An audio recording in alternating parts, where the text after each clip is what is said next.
Salut à tous, amis mancuniens, supporters des Red Devils. Je ne vais pas vous demander si vous avez la pêche. Je pense que vous êtes comme moi, vous êtes dépité, dégoûté du résultat et de la prestation de notre équipe. On va analyser cette rencontre qui opposait Aston Villa à Manchester United. Match qui comptait pour la 17e journée de Premier League. Défaite des hommes de Ruben Amorim, 2-1 à Villa Park. Morgan Rogers avait ouvert le score à la 45e minute de jeu pour les locaux. À la 48e, juste avant la mi-temps, Matheus Cunha égalise pour les Mancuniens. Et à la 57e, Morgan Rogers offre la victoire aux Villains. Et avec ce résultat, les hommes de Ruben Amorim concèdent leur 5e défaite de la saison en Première Ligue. Le classement, je affiche juste ici. Donc les Mancuniens sont 7e avec 26 points au compteur. 7 victoires, 5 matchs nuls et 5 défaites. On avait l'opportunité de se rapprocher du top 4. Malheureusement, on échoue une nouvelle fois. Hein. Comme j'ai déjà dit lors de mes précédents débriefs, dès qu'il y a un enjeu pour Manchester United, dès qu'on a l'opportunité de se rapprocher du top 4, eh ben on se chie dessus. On est incapable justement de répondre présent, de profiter des mauvais résultats de nos concurrents pour se rapprocher du top 4. On n'en profite pas. Voilà, encore une fois, on est incapable de montrer l'exemple, d'être vraiment exemplaire lorsqu'il faut prendre des points. Et ouais, c'est frustrant, mais à un moment donné, il faut être réaliste, les gars. On est à notre place. Il y en a qui disent, ouais, mais Manchester ne mérite pas d'être 7e. Mais à un moment donné, il faut être réaliste aussi. Quand tu vois que tu ne gagnes pas face à Everton, tu fais match nul face à Bournemouth, tu fais match nul face à West Ham, et là, encore une fois, contre Aston Villa, tu perds. Je suis désolé, mais à un moment donné, il faut être réaliste aussi. Voilà, on est tout simplement à notre place. Même si c'est injuste, c'est vrai, mais c'est le football, c'est le haut niveau, tout simplement. Bon, on va parler de ce qui s'est passé durant ce match face à cette équipe de Aston Villa. Globalement, on va dire que ce n'est pas un mauvais match de la part de Manchester United, mais je suis déçu, c'est surtout dans l'attitude des joueurs. Moi, j'ai trouvé qu'on n'était pas assez méchant face à cette équipe d'Aston Villa. On n'était pas assez méchant. On n'a pas montré un caractère plus agressif. Pour moi, cette équipe d'Aston Villa était largement prenable. Les Villains, pour moi, ils étaient prenables. Alors, je ne suis pas en train de dire qu'ils étaient nuls à chier, qu'ils étaient pourris, que pour moi, on aurait dû les éclater 4-0. Je ne suis pas en train de dire ça, mais pour moi, il y avait vraiment la place de battre cette équipe d'Aston Villa. Il y avait vraiment moyen. Hein, quand tu vois la première période, on avait la possession du ballon. Alors même si le premier quart d'heure, les 20 premières minutes, elles étaient plus pour les hommes d'Unai Emery. Mais au fur et à mesure de la première période, on a senti que United avait un peu plus la maîtrise dans la possession de balle. On s'est créé les meilleures occasions, que ce soit avec Sechko, avec Matheus Cunha, Mason Mount ou encore Bruno Fernandes. Malheureusement, on bute sur un très bon Emiliano Martinez, ça il faut le reconnaître. Hein. Dibu Martinez, gardien argentin de cette équipe d'Aston Villa, a fait de sacrés arrêts dans cette première période. Mais Aston Villa avait les ressources pour justement gêner cette équipe de United. Hein. Ils ont joué qu'en attaque rapide, hein, on l'a bien vu. Dès qu'ils récupéraient le ballon, ils partaient en contre-attaque. Hein. Ils se sont créés des occasions que de cette manière-là. Et ça a payé cash, hein, puisqu'à la 45e, Morgan Rogers ouvre le score sur un long ballon de John McGinn pour l'ailier anglais qui s'arrache sur cette action pour éviter que le ballon sorte en touche. Et derrière, il fait parler sa vitesse et son talent. Il refixe Leniro, il repique dans l'axe avant d'enchaîner avec une frappe enroulée, pleine lucarne, Lamine s'est battu. Et ce qui me gêne un peu sur cette action, alors que le but il est magnifique, hein, on va pas, je reconnais que le but de Morgan Rogers il est très très beau, mais je suis désolé, Leniro sur cette action, il est beaucoup trop laxiste. Il est beaucoup trop laxiste. Je suis désolé, mais comment tu fais pour défendre de cette manière-là? Il avait 10 fois le temps d'intervenir sur Morgan Rogers, mais au lieu d'aller sur le porteur du ballon, il fait que de reculer. Il recule, mais il n'intervient pas. Et donc, du coup, il laisse le champ libre à Morgan Rogers. Et derrière, ça fait mouche. Ça fait mouche. On se prend un but sur une erreur de placement. Une erreur d'un de nos défenseurs. Voilà. Yoro et c'est encore une fois Lenny Yoro qui nous plante. C'est un truc de fou. Tu regardes, ces derniers temps, à chaque fois que United s'encaissait un but, ces derniers temps, ça venait toujours du côté de Lenny Yoro. Ça venait toujours de son côté. Tu regardes, ces derniers temps, ça venait toujours à chaque fois qu'on s'encaisse un but, ces derniers temps, ça vient toujours du côté de Lenny Yoro. Et c'est pas normal, encore une fois. C'est pas normal. Je suis désolé, mais Yoro, il est pas bon en ce moment. Il est pas bon. Et si ça tenait à moi, je le mettrais sur le banc. Ça, c'est clair et net. Hein. Mais malheureusement, quand tu vois que Maguire est blessé, Matich Delirte est blessé, et Mazraoui est parti à la CAN avec le Maroc, malheureusement, tu es obligé de mettre Yoro dans le 11 de départ. Mais ça me fait chier parce que pour moi, il ne mérite pas d'être titulaire. À l'heure actuelle, il ne mérite pas du tout. Donc à ce moment-là du match, Aston Villa mène 1-0. Et il y a quand même une réaction de la part des Red Devils. Malgré tout, hein, on voit une équipe qui essaye de revenir dans cette partie. Et on y arrive juste avant la mi-temps avec ce but de Matheus Cunha à la 45e, à la 48e plus précisément. C'était dans le temps additionnel de cette première période. Avec une récupération de Patrick Dorgu dans les pieds de Mati Cash. Le Danois qui trouve dans la surface Matheus Cunha, qui n'a plus qu'à ajuster Dibu Martinez d'une frappe puissante dans un angle assez fermé. C'est très bien joué de la part du Brésilien et qui permet à United de revenir dans cette partie. Donc ça fait un but partout et c'est le score à la mi-temps. La deuxième période, bon, il y a eu aussi ce petit coup dur. Hein, entre-temps, la blessure de Bruno Fernandes. Il est sorti sur blessure, blessé aux ischios. Ça, c'est vraiment un coup dur parce qu'on a une pénurie aussi chez les milieux de terrain. Vu que Casemiro, il était suspendu. Mainou, il est blessé. Là, tu perds de nouveau, tu perds Fernandez sur blessure. Là, tu te trouves seulement avec Manuel Ugarte. En deuxième période, tu as joué qu'avec Manuel Ugarte au milieu de terrain. Et d'ailleurs, quand tu vois la prestation d'Ugarte, c'était pas vraiment rassurant. Hein. Encore une fois, Ugarte, dès qu'il rentre en jeu ou qu'il joue, c'est une catastrophe cette saison. Depuis qu'il est titulaire cette saison, pour moi, c'est un flop total. Hein. C'est une erreur de casting. Je me dis où est-ce qu'il est passé le Manuel Ugarte de la saison passée qui était vraiment agressif, qui récupérait des ballons, qui était justement capable de se projeter vers l'avant et de créer des situations dangereuses. Là, cette année, je ne le retrouve pas du tout. À chaque fois qu'il est titulaire, dès qu'il rentre en jeu, c'est une vraie catastrophe. Tu as l'impression qu'il a des phares à repasser à la place des pieds. Hein, Ugarte, c'était un cauchemar. Un cauchemar au milieu de terrain. Et donc, pour revenir à Fernandez, il sort sur blessure et donc du coup, tu es obligé de faire rentrer un défenseur central, Lisandro Martinez, et le faire jouer au milieu de terrain. Alors ok, Martinez, il a bien dépanné au milieu de terrain, c'est pas le problème. Mais c'est vrai qu'il faut, au prochain mercato, là, au mercato hivernal, il faudra absolument recruter un milieu de terrain pour justement avoir quand même une profondeur de banc, une profondeur dans cette zone-là du terrain, tu vois, parce que c'est pas avec Ugarte que tu vas pallier ces absences-là. Donc ouais, c'était un coup dur pour Manchester United. Et la deuxième période, alors ok, tu as la possession balle, encore une fois, tu pousses pour essayer de prendre l'avantage. Malheureusement, tu fais preuve de fébrilité dans le dernier geste. À chaque fois, que ce soit Cunha ou avec Sechko ou même avec Mason Mount, encore une fois, ça passe pas. Encore une fois, dans le dernier geste, on a le pied fébrile. Et à force de gâcher des occasions, encore une fois, tu payes cash. Tu te fais punir une nouvelle fois à la 57e minute avec Morgan Rogers. Encore une fois. Et tu regardes cette action, c'est un copier-coller du premier but.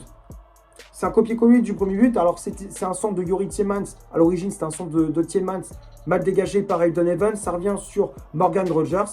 Et encore une fois, Yoro qui laisse encore une fois le champ libre à Morgan Rogers. Il laisse le champ libre. Il n'intervient pas, il le laisse le temps de contrôler, le temps d'ajuster la main. Encore une fois, c'est un truc de fou. Sur les deux buts, c'est un copier-coller. Hein. Le deuxième but, c'est un copier-coller du premier. Et on prend les mêmes et on recommence. Morgan Rogers, buteur, et Lenny Yoro qui fait encore une boulette de placement, une erreur de placement, une erreur de jugement. C'est un truc de fou quand même, c'est un truc de fou. Deux buts, deux erreurs du même côté. Voilà. Donc à ce moment-là, Manchester est mené 2-1. Aston Villa qui reprend l'avantage. Ruben Amorim qui tente de faire des changements, qui essaie de changer le cours du match avec les entrées des jeunes. Jack Fletcher, le fils de la légende Darren Fletcher, qui est rentré en cours de match. On a vu le jeune Shea Lacey et aussi Joshua Zirkzee qui est rentré aussi. Mais bon, heureusement, ça n'a pas changé grand-chose, même si les jeunes Jack Fletcher et Shea Lacey ont fait une très très bonne entrée. J'ai bien aimé l'entrée des deux jeunes du centre de formation qui ont fait une très très bonne entrée. J'ai bien aimé l'entrée des deux jeunes qui ont apporté de la vitesse, de la percussion dans les couloirs. Ils ont été très très intéressants. J'ai bien aimé, franchement j'ai kiffé. Et voilà, bon après il n'y a pas grand chose à retenir dans cette deuxième période. Nati qui a tenté de pousser pour venir dans cette partie, mais malheureusement on n'a pas réussi. Maintenant, on va passer à la composition d'équipe que Ruben Amorim a alignée pour ce match. Le 11 de départ, je l'affiche juste ici. Donc l'entraîneur portugais a aligné son fameux 3-4-3 avec dans les cages le belge Séné Lamens. La défense à 3, à droite c'était le français Lenny Yoro. Dans l'axe, Aiden Even, à gauche Luke Shaw. Manuel Ugarte et Bruno Fernandes au milieu de terrain. Ugarte qui remplaçait Casemiro suspendu. Fernandes qui avait le brassard de capitaine. Diogo Dalot, piston droit. Patrick Dorgu, piston gauche. Et le trio d'attaque avec Mason Mount ailier droit. Mateus Cunha, ailier gauche. Et en pointe, le Slovène Benjamin Seško. Les changements effectués par l'entraîneur portugais, donc comme je disais, on a vu l'entrée de Lisandro Martinez à la place de Bruno Fernandes, sorti sur blessure. L'entrée de Joshua Zirkzee à la place de Manuel Ugarte. L'entrée de Jack Fletcher à la place de Benjamin Seško. Et l'entrée de Shea Lysay à la place de Lenny Yoro. Que dire sur cette compo? Bon, bah, Ruben Amorim qui a essayé d'aligner la meilleure équipe possible, hein, vu qu'il y avait pas mal d'absences en défense, que ce soit avec Maguire qui est toujours blessé, Matthijs de Ligt également blessé, Mazraoui qui est qui joue la CAN avec le Maroc. Ouais, c'était compliqué pour Amorim d'aligner une défense solide. Et puis aussi, c'est pareil au milieu de terrain avec l'absence de Casemiro qu'on a ressenti. Hein. On a ressenti l'absence de Casemiro au milieu de terrain pour apporter de l'agressivité et de l'impact physique. On l'a senti au milieu de terrain parce que Ugarte, ça a été une vraie catastrophe, encore une fois. Et ça manquait aussi, hein, Casemiro, la qualité technique aussi de Casemiro a énormément manqué au milieu de terrain. Mais après, le reste, bon, c'est plus ou moins du classique. Alors, Mason Mount, on a retrouvé Patrick Dorgu qui était de nouveau titulaire dans ce rôle de piston gauche. Et donc, Dalot qui a retrouvé son rôle de piston droit. Vu qu'habituellement, c'est Amad Diallo qui joue piston droit, mais vu qu'il joue la CAN avec la Côte d'Ivoire, bah, du coup, Dalot pallie son absence. Et puis après, bah, le reste, comme je disais, c'est bon, il n'y a rien de spécial. Hein. Seško qui était titulaire, Cunha également, Mason Mount en attaque aussi. Le reste, c'est du classique pour Ruben Amorim. On va passer maintenant du côté des statistiques de cette rencontre. On va commencer par Aston Villa.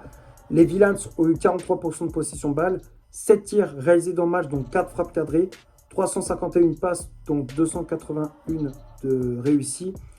45 duels gagnés, 11 fautes commises, 5 arrêts effectués par Emiliano Martinez, 7 centres réalisés dans le match, 5 corners obtenus et 18 tacles réussis. Et du côté de Manchester United, 57% de possession de balle, 12 tirs réalisés dans le match, dont 6 frappes cadrées, 460 passes réalisées dans le match, dont 296 de réussis. 58 duels gagnés, 14 fautes commises, 2 arrêts effectués par Séné Lamens, 26 centres réalisés dans le match, 5 corners obtenus et 26 tacles réussis. Donc quand on regarde les stats, alors oui, la possession balle qui était pour Manchester United, les occasions également, mais comme je dis souvent, dominer ne veut pas dire gagner. Et la preuve, Aston Villa, ils n'ont pas eu beaucoup d'occasions, mais peu d'occasions qu'ils avaient, ben, ils ont été tranchants, ils ont été efficaces. Voilà, c'est joueur, c'est injuste, c'est vrai, c'est injuste. Mais c'est le football. Voilà, c'est pas parce que tu as 20 occasions et que tu les mets pas au fond que tu as 20 occasions, tu crées une vingtaine d'occasions et que tu as la possession de balle que tu as forcément gagné. Ça veut absolument rien dire. Tu peux avoir une seule occasion en match et la mettre au fond et gagner le match. Tu vois, c'est cruel, mais ça fait partie du football. Malheureusement, United n'a pas été assez tranchant, assez efficace dans la finition pour gagner ce match. On va finir la vidéo sur les tops et les flops de cette rencontre. Comme d'habitude, je les affiche juste ici. Alors, dans les tops et les flops, bon, on va commencer par Lamens qui, pour moi, n'a pas fait un super match. Ça fait quand même quelques matchs que Lamens, pour moi, il est plus vraiment décisif. Au début, avec United, moi, je le trouvais vraiment rassurant. Il dégageait une vraie sérénité dans les cages. Là, ça fait quand même quelques matchs que je le trouve moins décisif, moins influent dans le jeu de Manchester. Alors, c'est vrai qu'il n'est pas forcément aidé par ses coéquipiers, mais je trouve que Lamens, ça fait quand même quelques matchs qu'il est moins décisif sur sa ligne. Donc c'est pour ça que je l'ai mis dans les flops. Après, Yoro, qui encore une fois, j'ai déjà dit, Yoro a fait une prestation catastrophique derrière. Ses interventions, elles étaient très mauvaises. Le placement, c'était une catastrophe. Sur les 2 buts de Morgan Rogers, pour moi, il est fautif. Ça a été le maillon faible de cette défense de Manchester. Lenny Yoro, pour moi, il ne mérite clairement pas une place de titulaire à l'heure actuelle. Malheureusement, avec les absences de Mazraoui, de Maguire, de Delirte, il est obligé de Ruben Amorim est obligé de l'aligner, mais pour moi, il ne mérite clairement pas sa place de titulaire. C'est pour ça que Yoro, je le mets dans les flops. Hayden Evan qui a fait une très bonne prestation, ça a souligné. Evan qui a fait une très bonne performance, qui a gagné beaucoup de duels de la tête, qui a fait de bonnes interventions. Les relances aux pieds étaient propres. Très bon match de la part du jeune anglais. Luke Shaw, c'est pareil, il a fait une très très bonne prestation dans son couloir. Le milieu de terrain, Ugarte et Bruno Fernandes qui a fait une bonne prestation jusqu'à sa sortie sur blessure. Moi, j'ai trouvé qu'il a été intéressant. Il a fait beaucoup de replis défensifs. Il a récupéré des ballons. Il a distribué de bons ballons pour les attaquants, que ce soit Mount, Cunha ou encore Sechko. Moi, j'ai bien aimé la prestation de Fernandes. Après, Manuel Ugarte, pour moi, il a fait une prestation encore une fois catastrophique. Comme je disais, au niveau des pieds, tu as l'impression qu'il a des phares passés à la place des panards. Incapable d'aligner une passe correcte. Beaucoup de pertes de balles. Techniquement, c'était très très limité ce qu'il a proposé. Non, franchement, l'absence de Casemiro, on l'a ressenti. Hein. Ugarte, il n'a pas du tout pallié l'absence de Casemiro. Encore une fois, Ugarte, c'est un flop total. Et après, les pistons, Dalot et Dorgu, dans l'ensemble, les deux, ils ont fait une très bonne prestation. Surtout Dorgu, j'ai préféré la prestation de Dorgu à celle de Diogo Dalot. Même si Dalot a fait une bonne prestation, défensivement, elle a été très costaud, très solide dans ses interventions. Offensivement, bon, après, sur les touches et les centres, malheureusement, à chaque fois, c'était pas toujours dans la bonne zone. À chaque fois, il les mettait dans la zone où le gardien pouvait la capter tranquillement. Donc ouais, c'est un peu dommage, mais sinon, moi je trouvais que dans les intentions, dans ce qu'il a proposé, il a démontré pas mal de choses, et puis il a comment dire, ouais, il a démontré aussi, il a débauché, il a dépensé beaucoup d'énergie, c'est ce que je voulais dire, je cherchais le mot, dépenser beaucoup d'énergie pour l'équipe, pour créer du jeu. Bon match de la part de Dalot. Dorgu, c'est pareil, très bonne prestation. Et puis, comment dire, les trois attaquants, Mason Mount qui a fait une prestation assez correcte, rien de fou, mais il a été quand même fait de bonnes choses, il a quand même proposé de bonnes choses aussi. Sur le pressing, il a récupéré des ballons, il a mis de l'agressivité, s'est créé des situations, malheureusement il n'était pas situé de l'enricage, mais globalement il a fait quand même une bonne prestation. Cunha, pour moi, ça a été le meilleur mancunien sur la pelouse. Matheus Cunha qui s'est créé de nombreuses occasions. Lorsqu'on avait la possession balle, il n'hésitait pas à décrocher pour proposer des solutions à ses partenaires. Il a fait parler sa vitesse, sa technicité. Très bon match de la part de Matheus Cunha, pour moi, qui a été le meilleur mancunien à l'attaque, hein, sur la pelouse. Et puis, ça a été un vrai poison pour la défense d'Aston Villa. Et Sechko, pour moi, il n'a pas fait une bonne prestation. Encore une fois, c'est une prestation à oublier pour l'attaquant slovène. Alors, ok, il s'est créé 2-3 situations, mais pour moi, il n'était pas assez tueur. Et puis, il est trop enfin, il n'est pas assez présent sur le terrain.